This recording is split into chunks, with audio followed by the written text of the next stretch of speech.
Ahí sí. Hola a todos. Bueno, esta clase lo vamos a enfocar en el concepto de crisis del parlamentarismo y el retorno al presidencialismo. Dos conceptos muy distintos que lo tenemos que aclarar inmediatamente. Cuando hablamos del parlamentarismo, es un régimen de gobierno donde pondera, gobierna con mayor autoridad el Congreso, mientras que el presidencialismo es un régimen de gobierno donde la figura central está puesta en el presidente, o sea, en el poder ejecutivo. Bien, eso muy clarito.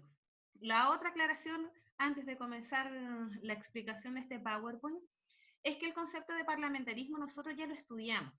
Lo vimos a finalizar el año pasado en primero medio, y la idea es que ustedes vean el video que les dejé anterior a este PowerPoint para que refrescaran un poco su memoria y recordaran los conceptos claves del parlamentarismo. ¿Como cuál?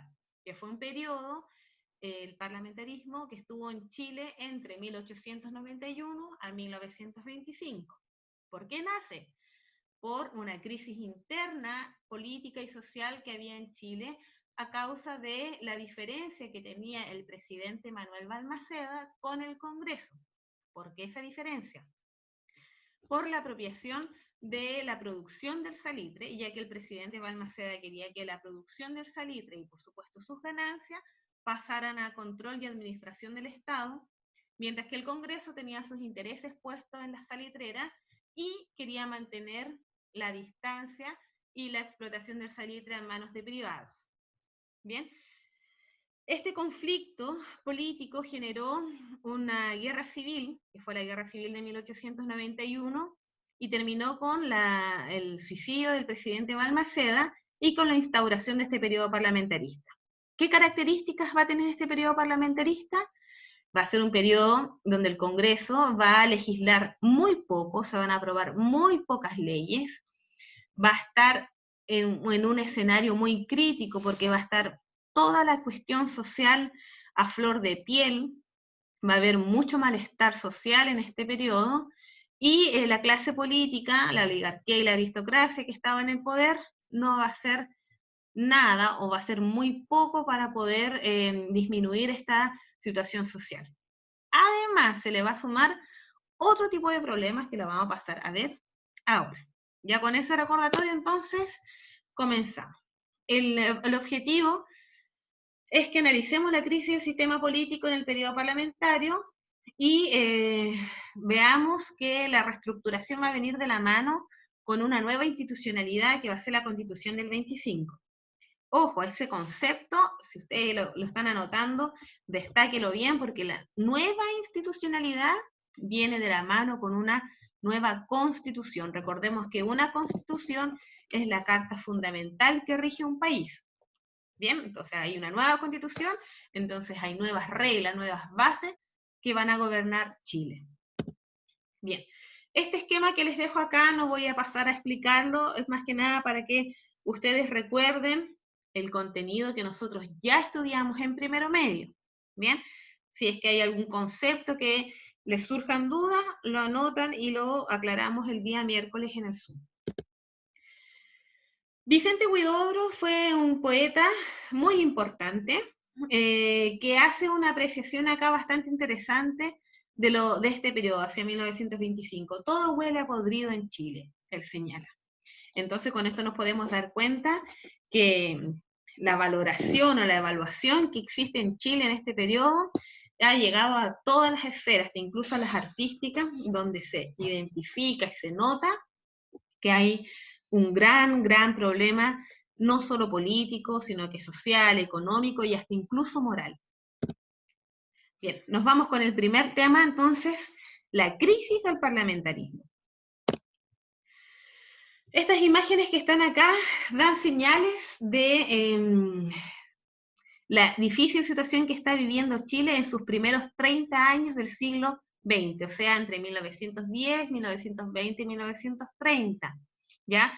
Donde hay una marcada crisis económica. ¿Por qué?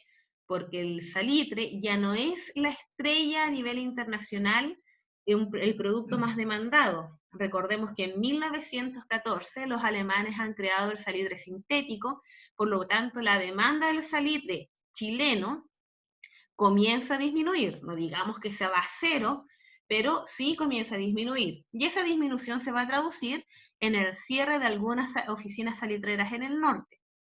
¿Y qué significa el cierre de oficinas salitreras? Un alto grado de cesantía, donde esa población flotante que vivía en las oficinas salitreras va a empezar a migrar o a las ciudades más cercanas como Iquique, Antofagasta, o a las ciudades más importantes en Chile en esa época como Santiago y Valparaíso.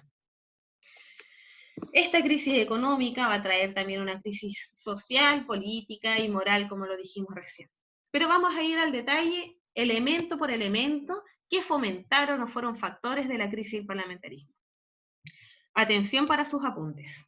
Primero, la crisis salitrera e inflación. Ya lo decía recién, el golpe, uno de los primeros golpes que va a recibir el negocio de las salitreras chilenas va a ser la creación del salitre sintético, la disminución de su demanda y el cierre de las oficinas salitreras, lo que va a generar una mayor inflación, porque va a haber mucho circulante en el mercado con la especulación de que el salitre va a seguir siendo vendido al valor alto que se vendía antes, cuando ya no es así, comienza a bajar su valor, porque el mercado ya tiene otra competencia que va a ser Alemania. Punto número 2, lucha del proletariado y el movimiento obrero. Este es otro elemento que fomenta la crisis. Recordemos que en las clases del primero medio, cuando estamos terminando el año, vimos que en este periodo con el salitre comienzan a aparecer organizaciones de trabajadores, como el Congreso o la clase dirigente política en Chile no se empezó a hacer cargo de las necesidades de los trabajadores se organizaron. ¿En qué? En las mancomunales, en las sociedades de socorros mutuos, en los sindicatos y en las sociedades de resistencia. ¿Se acuerdan de eso? Algunos utilizaban la vía de la violencia, otros de la cooperación, otros de la representación. Bien, todo esto venía de la mano con ideas anarquistas y socialistas.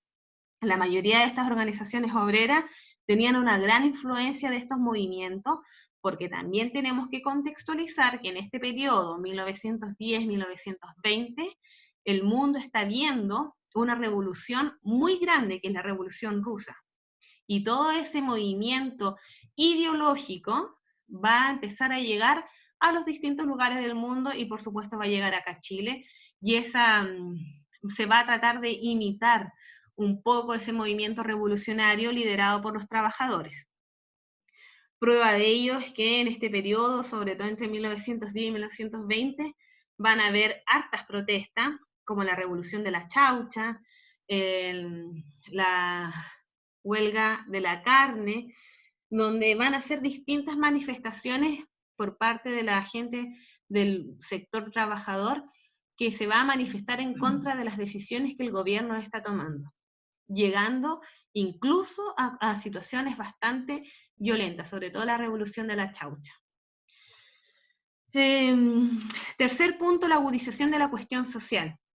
Este es otro concepto que nosotros vimos el año pasado, y si lo recordamos un poquito, la cuestión social va a ser una de las consecuencias de esta situación de mala normalización del sistema de los trabajadores, donde los trabajadores en el salitre y los trabajadores de las industrias en las ciudades de Chile, del centro de Chile, van a empezar a vivir en condiciones de hacinamiento, en el norte, en estas oficinas salitreras, con muy mala implementación de sus viviendas, van a aparecer las camas calientes, ¿cierto?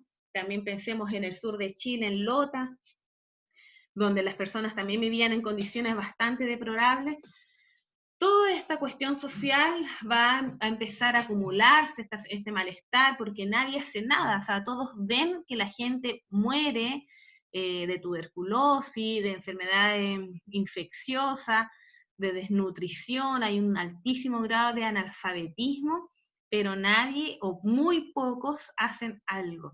Entonces, comienza a profundizarse este malestar de la cuestión social. Otro elemento que fomenta la crisis es el aumento de la clase media. Recordamos nosotros que el año pasado, cuando lo estudiamos, ya con el gobierno de los conservadores y los liberales, no sé si se acuerdan de ese periodo, va a haber un gran esfuerzo por establecer un Estado docente. Y ese esfuerzo se va a traducir en la creación de universidades. Ustedes se recuerdan, en 1842 la Universidad de Chile, 1888 la Universidad Católica, y ya para 1910, 1920 van a haber varias generaciones de profesionales. Entonces, estos nuevos profesionales, juntos con los funcionarios públicos, van a conformar esta clase media. Clase media que no es solamente un grupo trabajador, sino que va a ser también muy pensante y muy crítico en cuanto a las condiciones que se está viviendo. Por lo tanto, el aumento de la clase media también va a generar un aumento de un grupo social bastante crítico de lo que sucedía en Chile. Aparece también un mejoramiento de la cultura y la educación. De hecho, el mismísimo Manuel Balmaceda va a ser uno de los grandes promotores de la cultura, del mejoramiento de la infraestructura de la ciudad de Santiago, y la educación también va a ser un punto importante de todos los presidentes, ya del siglo XIX en adelante. Por lo tanto, este mejoramiento va a generar también un grupo intelectual importante y líder en contra de las situaciones que se estaba viviendo. Y hay un descuido de la economía y constantes abusos del régimen, obviamente liderado por el Congreso, donde no está dando el ancho a todas las necesidades sociales y a los problemas económicos que comienzan a aparecer. Hay un golpe al sistema parlamentario. Aparecen las elecciones de 1920. Tenemos que recordar, chiquillos, que si bien es cierto, el periodo parlamentarista va a estar claramente liderado por el Congreso, y obviamente que por sus intereses, eso no ha dejado de lado a que existan presidentes durante esta época. Todos van a haber presidentes que se van a ir eligiendo de manera periódica, pero estos presidentes van a tener poco y nada de voz, poco y nada de presencia en las decisiones que requiere el país. Bien, pero para 1920 aparece un personaje clave, ¿ya? Que va a ser Arturo Alessandri Palma. No nos olvidemos de ese nombre, destáquelo bien en su cuaderno, que va a ser conocido como el León de Tarapacá. ¿Por qué? Porque dicen las fuentes que Arturo Alessandri, cuando hablaba a la masa, a la chusma querida, como él le decía, hablaba tan fuerte que parecía que rugía. Entonces, de ahí que se ganó ese apodo de León de Tarapacá, ¿ya? Y su contendor en estas elecciones para ocupar el cargo de presidente para 1920 va a ser Luis Barros Borgoño. Ambos de distintas posiciones políticas, pero con un discurso bastante similar, un discurso obviamente muy crítico a las condiciones que estaba viviendo Chile en ese periodo, y también coincidían con que estaban muy influenciados con tendencias que venían de Europa, sobre todo con este modelo de estado bienestar que comienza a aparecer en Europa y comienza también a llegar a América Latina. Bien, me voy con Alessandri porque es el más importante.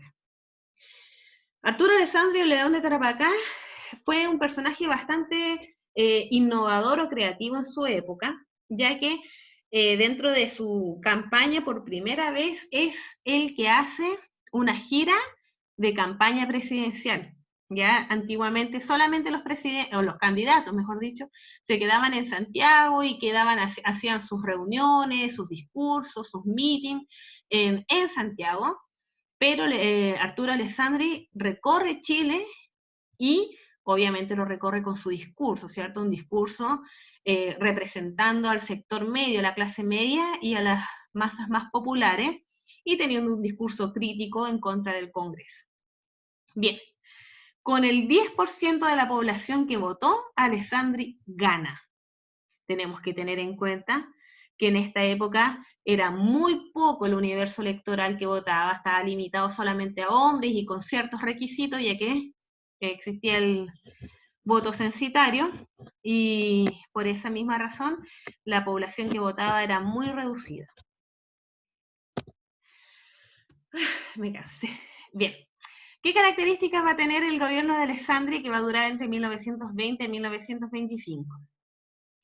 Va a representar el malestar social, o sea, él va a tener como discurso recoger este malestar y hacer lo posible para revertir esta situación. También va a llegar con la creencia o con el objetivo de reformar el orden estatal, es decir, bajar al Congreso de este pedestal que ellos mismos se subieron, de ampliar la participación social, o sea, ya no puede ser posible que en Chile vote solamente el 10% de la población, y modificar el sistema económico, introduciendo al Estado como un ente más protagonista en las decisiones económicas. Todo esto va a venir de la mano con la fe o con la creencia férrea del presidente Alessandri de cambiar la institucionalidad que rige Chile, es decir, cambiar la Constitución. Pero lamentablemente se va a encontrar con una pared, porque para poder cambiar la Constitución requiere de la aprobación del Congreso. Y obviamente que el Congreso no va a estar ni ahí con aprobarle un cambio en la Constitución que va en directo perjuicio hacia ellos. Así que cero posibilidad de poder llevar ese cabo. Bien. Y más encima, el Parlamento va a seguir aplicando sus prácticas en contra del presidente, como la interpelación, como la censura, como la obstrucción. Así que Alessandri rápidamente, al llegar al gobierno, comienza a verse de manos atadas. Entonces, ¿qué va a empezar a aparecer? La sociedad chilena se va a dar cuenta que todo el discurso tan atractivo que tenía Alessandri no se está cumpliendo. Entonces, se asume el enemigo natural que tenía el presidente en esa época, que era el Parlamento, y además la masa popular chilena también se le empieza a ir en contra del presidente, porque no está viendo que se cumple lo que se prometió. Todo mal. Bien. Va a llegar 1924 y este año va a ser decisivo. Alessandri está en su peor momento. Es considerado un dictador y un tirano, un inoperante también, porque no logra llevar a cabo todas sus propuestas como presidente. La clase obrera, la clase media, todos los sectores que él representaba van a empezar a darles la espalda, y si ustedes observan acá, la imagen que está abajo, es una caricatura de la época donde se ve a Alessandri visitando la tumba de su popularidad. Es decir, ahí ya se ve claramente que la observación social muestra que Alessandri ha perdido el favor de la masa que lo hizo presidente. Aparece un nuevo conflicto, el ejecutivo versus el legislativo. Una situación muy tensa comienza a olfatearse hacia 1924 y va a llegar un terremoto político, niños. Ese terremoto político, que es obviamente una metáfora, se va a traducir en un hecho que sucedió, que se llamó el ruido de sables. Bien, sin asustarse con la diapositiva, que parece que tuviese mucho, pero tranquilidad. Para 1924, Alessandri estaba 3 pisos bajo el nivel de su popularidad, o sea, estaba muy mal. Había un tremendo malestar social, la situación del salitre estaba en franco retroceso, o sea, ya no era ni la sombra de lo que había sido en su mejor momento, y el Congreso seguía rígido en su posición de no generar ningún cambio favorable a las masas o a la sociedad chilena. Todo esto se va a ver interrumpido por una acción que se va a llamar el ruido de sable, donde el 4 de septiembre de 1924 un grupo de militares interrumpe el Congreso de Santiago, que en ese entonces estaba en Santiago, y sacan sus sables en plena sesión del Congreso y los empiezan a golpear entre ellos mismos y en el suelo haciendo un ruido ensordecedor, dicen las fuentes, e interrumpen la sesión. Eso fue una manifestación clara de rechazo frente a las prácticas que tenía el Congreso. Bien, y el Congreso rápidamente percibió que esta ya era una presión que los militares estaban haciendo en contra de sus prácticas, cosa que fue muy extraña, porque durante todo este periodo de historia republicana en Chile, no había habido una situación en que los militares tuviesen o tomaran una posición política clave en las decisiones que se estaban tomando. Así que verlos irrumpir en la política fue una cosa de mucha tensión. Bien, se hace este ruido de sable y rápidamente el Congreso comienza a aprobar una serie de leyes sociales. Se establece un gobierno provisorio de estos mismos militares que hacen esta irrupción con el ruido de sables. Renuncia Alessandri. La verdad es que no es una renuncia propiamente tal, porque Alessandri, ¿cómo decirlo?, se tiene que ir de Chile por un periodo hasta que se restablezca un orden nuevamente. Mientras tanto, los militares con esta junta militar del gobierno provisorio se van a hacer cargo del gobierno chileno, clausurando en primer lugar el Congreso. O sea, el Congreso queda disuelto. Es un golpe militar. Bien, y en este gobierno provisorio va a aparecer una figura muy importante que la vamos a escuchar mucho tiempo más adelante, que va a ser Carlos Ibáñez del Campo. Junto a Marmaduke Grove y otros militares van a ser los protagonistas de esta junta militar. Pero Carlos Ibáñez del Campo, lejos, es el protagonista que va a tener más episodios en esta historia. Bien, una vez establecido este gobierno provisorio y avanzado el tiempo, piden el retorno de Alessandri. Alessandri vuelve a Chile, toma su cargo de presidente y hace un llamado a la redacción de una nueva constitución. ¿Cuál va a ser la gran diferencia esta vez? Es que ya no le va a poder, ya no va a tener ni la necesidad de pedirle la aprobación al Congreso porque el Congreso está disuelto. Entonces, cosa de redactar la Constitución, de que existe un plebiscito que lo apruebe, y ¡zas! La Constitución queda establecida.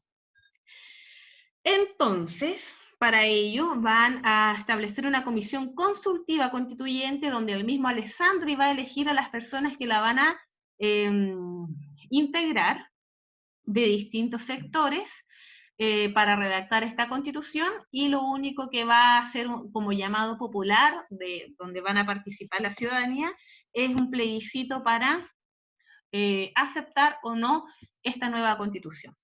Bien, además, con su retorno va a establecer la misión Kemmerer y va a fundar el Banco Central. La misión Kemmerer va a ser una misión que va a hacer un diagnóstico de la situación económica de Chile y va a establecer que dentro de las decisiones más prontas que tiene que tomar el presidente es que tiene que haber un organismo que se encargue de ser la única institución que emita el billete en Chile, el papel moneda, porque hasta en ese entonces cada banco tenía su billete o su representación monetaria, por lo tanto había un gran desorden económico en esa época. Se hace el llamado el plebiscito de agosto para la Constitución, y se junta además que el 25 es el año en que termina su gobierno presidencial. Ojo, que Carlos Ibáñez del Campo sigue estando ahí sentado, no que se haya ido ni que haya dicho muchas gracias, fue un placer, no, Carlos Ibáñez sigue estando ahí, muy presente, porque va a tener, ¿cómo se llama eso? Esa necesidad o ese gusto por el poder, y va a querer permanecer, esa ambición, eso. ahí me soplaron la palabra, esa ambición por el poder, y Carlos del Valle del Campo no va a querer soltar la posición que se ha ganado. Ojo, que Carlos Ibáñez del Campo no ha sido político, no pertenece a una clase aristocrática chilena, ni oligarca, no pertenece a una familia importante, es un militar común y corriente, con harta ambición, por lo tanto, el haber llegado donde llegó, no va a querer soltar esa posición. Bien, se aproximan nuevas elecciones y claramente Carlos Ibáñez del Campo quiere seguir en el poder. Pero bueno, seguimos acá. Estas imágenes muestran en la izquierda las caricaturas que comienzan a aparecer respecto a Alessandri y esta como ilusión o espejismo respecto al Congreso, donde está claramente confundido, porque no sabe si tiene que estar o no tiene que estar. Y en la imagen que está a la derecha se ve la Junta Militar de 1924, y la figura que está en el centro sentada es Carlos Ibáñez del Campo. También está en la portada del diario El Mercurio de 1924, del martes 5 de septiembre, donde sale la noticia que se ha hecho este ruido de sable y el presidente se le ha solicitado retirarse de su ejercicio. Bien, con este ruido de sable, niños, en solo 3 días se aprobaron 16 leyes. Imagínense, o sea, toda esta como inoperancia parlamentaria o esta infertilidad parlamentaria va a terminar en 3 días con la aprobación de 16 leyes. O sea, de que podían trabajar, podían trabajar. Bien, voy a explicarles las leyes más importantes que se aprobaron. Tienen que entender que si se aprobaron estas leyes era porque todo lo que significa esa ley no existía antes, ¿ya? Como por ejemplo la ley sobre el contrato de trabajo. Esta ley implicó que debiese existir un contrato entre los trabajadores y los empleadores que regulara la jornada, el pago, porque antes era solamente a criterio del empleador la paga y la jornada. O sea, que si el empleador, en este caso el jefe, quería abusar de estas condiciones, claramente lo podía hacer y no había ningún castigo para ello. Se crea la ley de seguros de enfermedad, invalidez y accidentes de trabajo. Esta ley va a establecer el sistema de salud y jubilación para los trabajadores, que eso tampoco existía. La ley sobre accidentes de trabajo, me voy con la otra. Esta ley va a establecer la responsabilidad del empleador en la atención médica y la indemnización de los trabajadores en casos de accidente. Antiguamente, si es que el trabajador se accidentaba, pucha, qué pena, que venga el otro y lo reemplaza, y con el otro yo me olvido de que si está accidentado, si no puede volver a trabajar, qué pasa con su familia, no importaba nada. Ahora con esta ley, el empleador se tiene que hacer parte responsable del trabajador accidentado. Ley de organización del sindicato industrial, última ley que vamos a destacar acá. Esta ley va a regular las características y las funciones de los sindicatos encargados de representar a los trabajadores y velar por sus derechos, ¿ya? Porque los sindicatos, si bien es cierto existían, no los empleadores, no lo reconocían del todo. Bien, y pasamos al último tema, que es un nuevo orden institucional. Si ustedes están tomando apuntes, también les pido que esto lo destaque, porque el nuevo orden institucional va a venir de la mano con la creación de esta Constitución de 1925, promulgada el 18 de septiembre del mismo año. Vale señalar, chiquillos, que esta Constitución es una de las más importantes de la historia de Chile, porque ha sido la que ha estado en vigencia por más años hasta la fecha, ¿ya? Estuvo desde 1925 hasta 1980.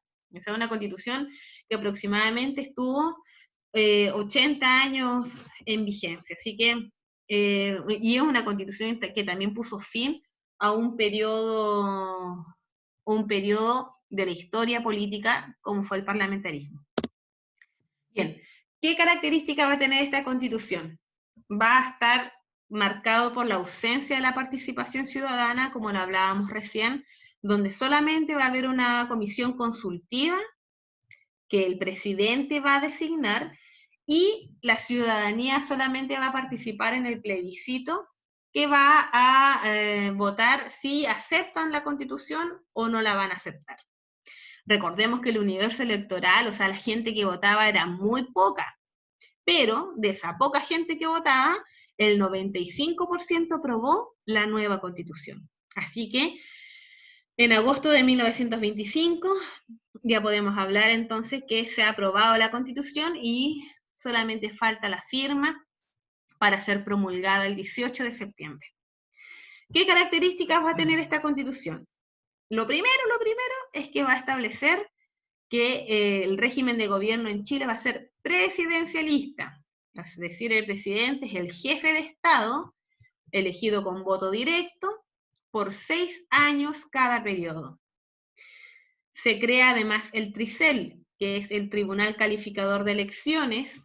Este organismo todavía existe, obviamente que modernizado, pero esto va a buscar poner fin al cohecho, a la compra de votos, a la manipulación de los votos.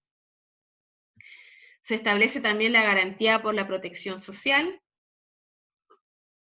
dándole un gran enfoque a los derechos de las personas. Y otro aspecto muy importante que va a establecer esta Constitución es la separación definitiva de la influencia de la Iglesia y el Estado. O sea, ya acá hablamos de un Estado laico. Bien. Cada una de las características que vamos a ver ahora tiene que ver con la búsqueda de la eliminación de esos vicios o esas malas prácticas que se vieron tanto en el parlamentarismo. Vámonos con la primera. La consagración del presidencialismo y todas las nuevas atribuciones de este. Cuando hablamos de que se consagre el presidencialismo es porque se enfatiza que la figura principal del Estado chileno va a ser el presidente, no va a ser el Congreso. Ya no se habla de que Chile es un régimen parlamentario, sino que es presidencialista. El poder preponderante lo va a tener el presidente. Entonces, con esto se pone fin a esta imagen decorativa, casi de títere que tenía el presidente durante el parlamentarismo, donde bailaba al son del ritmo del Congreso. El presidente estaba de manos atadas con el Congreso. Punto número 2. El presidente es elegido por sufragio universal. Se pone fin al sufragio censitario, un sistema de sufragio en Chile que duró muchos años y que coartaba mucho la posibilidad de que pudieran votar más personas. Estamos hablando solamente de los hombres. El presidente en este periodo con la Constitución del 25 va a seguir solamente votando los hombres. Unos años un poquito más adelante vamos a ver que se aprueba la primera instancia para el voto femenino, después, con el paso de los años, 1949, para ser más precisa, la mujer gana el pleno derecho político. El Congreso no podrá censurar a los ministros, y esto porque durante el periodo parlamentario habían muchas rotativas ministeriales. Acuérdense que con la interpelación ministerial terminaban haciendo que los ministros renunciaran a sus cargos y eso debilitaba la gestión del presidente. Entonces el Congreso ya no podrá censurar más a los ministros. Otra característica de la Constitución del 25 es que el Congreso tendrá plazos de discusiones para proyectos de ley. ¿Con qué pondrá fin esta disposición? Para los que se acuerdan muy bien, con la fin a la clausura del debate. ¿Se acuerdan que con el periodo parlamentarista el Congreso podía discutir eternamente una ley y cuando ya estaba a punto de ser aprobada faltaba que solamente uno rechazara o cuestionara ese proyecto de ley y ese proyecto volvía a cero y se volvía a discutir? Por lo tanto, para que se aprobara una ley pasaban años, ya, una ley obviamente de carácter social. Y se crea, otra característica de la Constitución de 1925, se crea el Tribunal Calificador de Elecciones. el tricel. Y eso va a buscar poner fin al cohecho, a la alteración de los votos, a la compra de los votos, al acarreo de los votantes, etc. ¿Qué otros cambios vienen en la Constitución? La incompatibilidad parlamentaria, o sea que un ministro no puede ser a su vez también congresista, o que un diputado no puede ser ministro, o que un juez no puede ser también un senador. Se es un solo cargo nomás. La abolición de la mayoría de las leyes periódicas. La única que se va a mantener va a ser la ley del presupuesto anual, que fue la ley tan conflictiva, ¿cierto?, que generó finalmente la Guerra Civil de 1891. Van a aparecer nuevas facultades para el presidente, ¿como cuál? Que él va a poder asignar el carácter de urgente a un proyecto, o va a poder vetar, o sea, prohibir proyectos o leyes que vayan en contra de los principios, de los objetivos de su gobierno. Otra, facultad del Congreso de fiscalizar actos del gobierno. Esto van a hacer para que no se dé vuelta la torta, porque si estamos tratando de salir de un periodo donde un poder tenía mucho protagonismo y mucho poder, perdón por repetir la palabra, y pasamos ahora a uno presidencialista, la idea es que el presidencialista tampoco se arranque con el poder y finalmente termine gobernando a sus anchas. Entonces acá aparece el Congreso con la facultad de fiscalizar los actos del Ejecutivo, o sea, de controlar los actos o las decisiones que el presidente toma, de fiscalizar, no de prohibir. Y se establece el principio de proporcionalidad en la formación del Congreso, esto con el objetivo de poder establecer una presencia de los distintos partidos políticos, sobre todo los que tenían más baja votación en Chile en esa época, y poder establecer un cierto grado de equilibrio, quitando la bipolaridad de los partidos políticos más importantes de esa época. Se logró poner fin al parlamentarismo chileno con todo lo que hemos estudiado, con la Constitución del 25 y toda la importancia de la figura de Alessandri. Bueno, eso lo vamos a ver en la próxima clase, en verdad, chiquillos, porque hasta acá llegamos con la crisis del parlamentarismo y la llegada del presidencialismo. Pero, ¿qué es lo que van a hacer? Van a trabajar la página 39 y la página 40 del libro de actividades, del libro negro, la van a intentar contestar, ¿ya? Si no se sabe o no logra comprender toda la actividad, no se preocupe, no me la mande, no la mande, porque la vamos a contestar en conjunto el día miércoles en Zoom. Todos los que estén presentes van a estar con su libro, con su guía, porque les subí también el PDF de las actividades, y la vamos a ir contestando. Hágale esfuerzo a contestarla, por supuesto, pero si tiene dudas, no lo continúe y lo dejamos para contestarla todos juntos el miércoles. Y después de vernos en Zoom, ahí usted me manda la respuesta porque ya van a estar hechitas y contestadas. ¿Ya? Eso es todo. Espero que haya quedado clara la clase. Si tiene alguna duda, anótela, no se olvide, escríbala, tome apunte y la vemos el día miércoles cuando nos encontremos. Un abrazo grande, sorry lo largo de la explicación, pero este es un tema nuevo, entonces requería de una explicación un poco más profunda. Eso. Muchas gracias por su atención y nos vemos. Adiós.